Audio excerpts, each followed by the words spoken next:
नमस्कार, turning point में आपका स्वागत है और मैं आपके साथ प्रिया बिष्ट। क्या कांग्रेस में बड़ी बगावत होने वाली है? क्या पश्चिम बंगाल में अपनी फजीहत करवाने के बाद कांग्रेस के लिए नई मुसीबत दस्तक दे रही है? इन सवालों का जवाब इस वक्त मांगना जरूरी है, क्योंकि कांग्रेस पार्टी में सब कुछ ठीक नहीं चल रहा। लगातार कांग्रेस पार्टी से नेताओं का मोह भंग हो रहा है। अब पश्चिम बंगाल में जो तूफान आया है वो कांग्रेस के इरादों को भी अपने साथ उड़ाकर ले जाएगा, क्योंकि लोकसभा चुनाव में कांग्रेस पार्टी का प्रदर्शन पश्चिम बंगाल में खास नहीं रहा है और ऊपर से ओवर कॉन्फिडेंस में कांग्रेस की तरफ से कुछ भी बयानबाजी की जा रही है।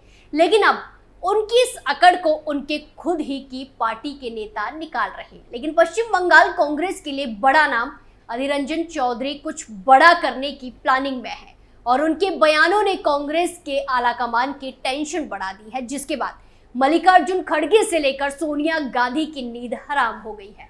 तो क्या कुछ है पूरा मामला, चलिए आपको सब कुछ पॉइंट टू पॉइंट बताते हैं।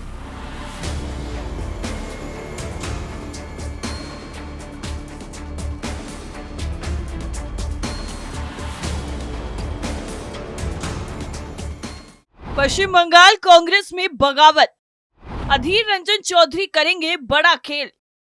कांग्रेस नेताओं का क्यों हो रहा मोह भंग? कैसे पार्टी को संभालेंगे मल्लिकार्जुन खड़गे? कांग्रेस पार्टी में इस बार कोहराम मचाने का काम किया है कांग्रेस के प्रदेश अध्यक्ष अधीर रंजन चौधरी ने, जिनके बयान ने कांग्रेस आलाकमान की नींद उड़ा दी है। पश्चिम बंगाल की सियासत में कांग्रेस के प्रदेश अध्यक्ष अधीर रंजन चौधरी ने एक बार फिर लोकसभा चुनाव में अपनी हार के लिए टीएमसी के साथ साथ कांग्रेस को भी जिम्मेदार ठहराया है, जिसके बाद कांग्रेस पार्टी में भगदड़ मच गई है। अधीर रंजन ने आरोप लगाया कि पश्चिम बंगाल में सांप्रदायिक राजनीति का प्रवेश हो गया है, जिससे कांग्रेस को नुकसान और बीजेपी को फायदा हुआ। अधीर ने अपनी हार के लिए राहुल और खड़गे पर भी निशाना साधा। अधीर रंजन चौधरी ने आरोप लगाते हुए कहा कि इस चुनाव में उन्हें संगठन से कोई सहयोग नहीं मिला और ना ही किसी नेता को वहां प्रचार के लिए भेजा गया, जिसकी वजह से उन्हें हार का सामना करना पड़ा। सूत्रों के मुताबिक अधीर ने सोनिया गांधी को एक लिखित रिपोर्ट दी है, जिसमें अल्पसंख्यक वोटों के ध्रुवीकरण का जिक्र है। उन्होंने पूरे राज्य सहित मुर्शिदाबाद की बहरामपुर लोकसभा सीट से भी अपनी हार के लिए भी इसी कारण को जिम्मेदार ठहराया। 2019 के लोकसभा चुनाव में कांग्रेस ने बंगाल में 2 सीटें जीती थी, लेकिन इस बार वो संख्या घटकर 1 रह गई। अधीर रंजन चौधरी अपनी परंपरागत सीट बहरामपुर से हार गए। अधीर रंजन चौधरी ने सोनिया गांधी से मुलाकात में कहा कि तृणमूल ने उन्हें हराने के लिए एक मुस्लिम उम्मीदवार तृणमूल के प्रत्याशी यूसुफ पठान को उतारा था, जिससे सांप्रदायिक ध्रुवीकरण हुआ। अधीर रंजन चौधरी ने कहा कि पश्चिम बंगाल में सांप्रदायिक राजनीति का प्रवेश हो गया है। पहले बंगाल ऐसी राजनीति से दूर था। मुझे हराने के लिए तृणमूल ने हिंसा का सहारा लिया। ममता बनर्जी का मुख्य लक्ष्य मुझे हराना था। मुझे सांप्रदायिक राजनीति का शिकार बनाया गया।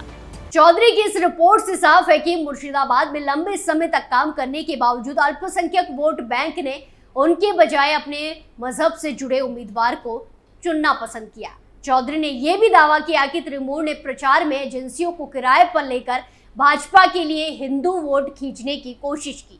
एक तरफ तो अधीर रंजन चौधरी ने कांग्रेस के साथ ही ममता बनर्जी को निशाने पर लिया है, तो वहीं दूसरी तरफ अधीर रंजन चौधरी पर टीएमसी की तरफ से भी बयान सामने आए हैं। टीएमसी नेता और बंगाल सरकार में मंत्री फरहाद हकीम ने कहा कि हारने वालों को हार का बहाना चाहिए। इसके साथ ही तृणमूल प्रवक्ता शांतनु सेन ने कहा कि अधीर बाबू को सोनिया गांधी से सच्चाई बतानी चाहिए थी। सच ये है कि उन्होंने कांग्रेस के निर्देशों का उल्लंघन करते हुए सीपीएम और आईएसएफ के साथ गठबंधन कर तृणमूल का विरोध किया, जिससे भाजपा को मदद मिली। अगर ऐसा नहीं होता तो भाजपा 12 सीटें नहीं जीत पाती। बंगाल में बागी बनेंगे अधीर। लोकसभा चुनाव में कांग्रेस पार्टी भले ही बम्पर 99 सीट हासिल करने में कामयाब हो गई, लेकिन कांग्रेस पार्टी के फायर ब्रांड नेता अधीर रंजन चौधरी मुर्शिदाबाद की बहरामपुर सीट पर जीत का झंडा गाड़ने में कामयाब नहीं हो पाए और रह रहकर उनका दर्द झलक पड़ा है।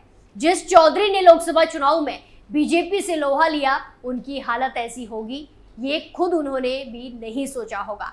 अधीर रंजन चौधरी ने आला कमान से मुलाकात में कहा कि पश्चिम बंगाल में सांप्रदायिक राजनीति का प्रवेश हो गया है। पहले बंगाल ऐसी राजनीति से दूर था। मुझे हराने के लिए तृणमूल ने हिंसा का सहारा लिया। ममता बनर्जी का मेन टारगेट मुझे हराना था। मुझे सांप्रदायिक राजनीति का शिकार बनाया गया। बीजेपी ने ली चुटकी। चौधरी के दर्द पर भाजपा ने भी चुटकी लेने में देर नहीं लगाई। केंद्र मंत्री सुकांता मजूमदार को भी चौधरी के बयान में सच दिखता है। इसीलिए उन्होंने कहा कि हकीकत तो ये भी है कि लोकसभा चुनाव में कांग्रेस का कोई भी बड़ा नेता अधीर रंजन चौधरी के लिए प्रचार करने नहीं पहुंचा। तभी अधीर सोनिया गांधी को भी पराजय की वजह बताते हैं। अब ये देखना दिलचस्प होगा कि अधीर रंजन चौधरी ने सोनिया गांधी से मुलाकात करके आखिरी हथियार चल दिया है। अब अगर उनकी सुनवाई और उपेक्षा हुई तो क्या वो बंगाल में कांग्रेस के बागी बन जाएंगे? दरअसल 2024 के लोकसभा चुनाव में भाजपा विरोधी दलों ने गठबंधन कर मुकाबला किया, जिसमें कांग्रेस, सीपीएम, आप और डीएमके जैसे दल शामिल थे। लेकिन बंगाल में तृणमूल और कांग्रेस के बीच कोई समझौता नहीं हो पाया। ममता ने स्पष्ट किया कि वो बंगाल में अकेले चुनाव लड़ेंगी। नतीजतन तृणमूल में 29 सीटें जीती, जबकि भाजपा ने 12 सीटें जीती और वाम कांग्रेस गठबंधन को केवल 1 सीट पर संतोष करना पड़ा। कांग्रेस अध्यक्ष पद छोड़ने को लेकर आई थी खबर। कांग्रेस के वरिष्ठ नेता अधीर रंजन चौधरी ने अभी हाल ही में उन खबरों को खारिज किया जिसमें कहा गया कि उन्होंने पश्चिम बंगाल प्रदेश कांग्रेस कमेटी के अध्यक्ष पद से इस्तीफा दे दिया है। उन्होंने दावा किया कि कांग्रेस के संविधान के मुताबिक पार्टी के राष्ट्रीय अध्यक्ष मल्लिकार्जुन खड़गे के चुनाव के बाद सभी प्रदेश इकाइयों के अध्यक्ष अस्थायी प्रमुख बन गए हैं। चौधरी ने कहा कि मैं कांग्रेस की प्रदेश इकाई का अस्थायी अध्यक्ष हूं। जिस दिन से मल्लिकार्जुन खड़गे कांग्रेस के राष्ट्रीय अध्यक्ष बने हैं, तब से भारत के किसी भी अन्य राज्य में अध्यक्ष नहीं रहा है। उन्होंने कहा कि आश्चर्यजनक है कि मीडिया ऐसी कहानियां गढ़ रहा है कि उन्होंने इस्तीफा दे दिया है। कांग्रेस के संगठनात्मक ढांचे के मुताबिक जब राष्ट्रीय अध्यक्ष बदलता है तो वो ही क्षेत्र इकाई के नए अध्यक्षों की नियुक्ति करता है। खड़गे 2022 में कांग्रेस अध्यक्ष बने, लेकिन 2024 के लोकसभा चुनाव को ध्यान में रखते हुए पार्टी ने किसी भी राज्य में अध्यक्ष नहीं बदला। आपको बता दें कि इससे पहले खबरें आई थी कि अधीर रंजन चौधरी ने पश्चिम बंगाल प्रदेश कांग्रेस कमेटी के अध्यक्ष पद से इस्तीफा दे दिया है। कांग्रेस कमेटी की राज्य इकाई की बैठक के बाद चौधरी ने कथित तौर पर इस्तीफा दिया था। ये बैठक हाल ही में संपन्न लोकसभा चुनाव में पश्चिम बंगाल में पार्टी के खराब प्रदर्शन की समीक्षा के लिए बुलाई गई थी। हालांकि कांग्रेस नेतृत्व की ओर से इस बात की कोई आधिकारिक पुष्टि नहीं हुई थी और बाद में खुद अधीर रंजन चौधरी ने इन खबरों को खारिज कर दिया था। ममता बनर्जी के नए बयान से हंगामा। तृणमूल की शहीद दिवस रैली में पश्चिम बंगाल की मुख्यमंत्री ममता बनर्जी ने कहा कि कई लड़ाई लड़ी है और आगे भी लड़ना है। जब तक जिंदा हूँ तब तक लड़ूंगी। जिन सीटों पर हम जीते हैं वहाँ जाकर आप लोगों का धन्यवाद करें और जहाँ भी हम नहीं जीते हैं वहाँ पर लोगों के घर जाकर उनसे माफी मांगे और हमसे क्या गलती हुई ये पूछे और उस गलती को सुधारें। लेकिन मैं जानती हूँ कि जनता जल्द ही केंद्र सरकार को कह देगी टाटा बाय बाय। इसके साथ ही ममता बनर्जी ने आगे कहा, अगर बांग्लादेशी हमारे दरवाजे पर आएंगे तो हम उन्हें शरण देंगे। टीएमसी की शहीद दिवस रैली में पश्चिम बंगाल की मुख्यमंत्री ममता बनर्जी ने कहा कि तृणमूल कांग्रेस एकमात्र ऐसी पार्टी है जिसके 38% निर्वाचित सांसद महिलाएं हैं। चुनाव से पहले कई लोग राजनीति में महिलाओं के लिए 33% आरक्षण देने का दावा करते थे, लेकिन ऐसा नहीं कर पाए। हम एकमात्र ऐसी पार्टी है जिसने 38% महिला प्रतिनिधियों को सुनिश्चित किया। तृणमूल की शहीद दिवस रैली में पश्चिम बंगाल की मुख्यमंत्री ममता बनर्जी ने कहा कि मैं चाहती हूं कि बंगाल के साथ हिंदुस्तान के संबंध अच्छे हो।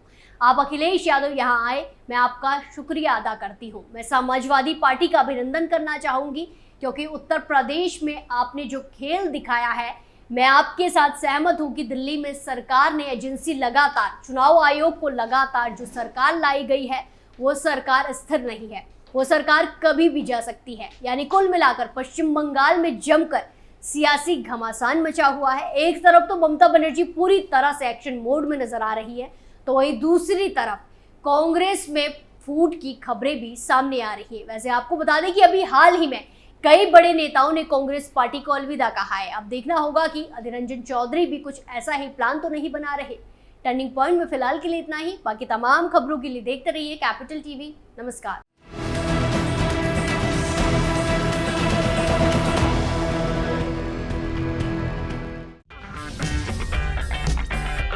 अगर आपको हमारा वीडियो पसंद आया हो तो इसे लाइक करें, हमारे चैनल को सब्सक्राइब करें और हाँ, बेल आइकन दबाना ना भूलें ताकि आप तक हमारे वीडियो की नोटिफिकेशन पहुंचती रहे। आप अपना सुझाव हमें कमेंट बॉक्स में दे सकते हैं। हमारे साथ जुड़ने के लिए शुक्रिया।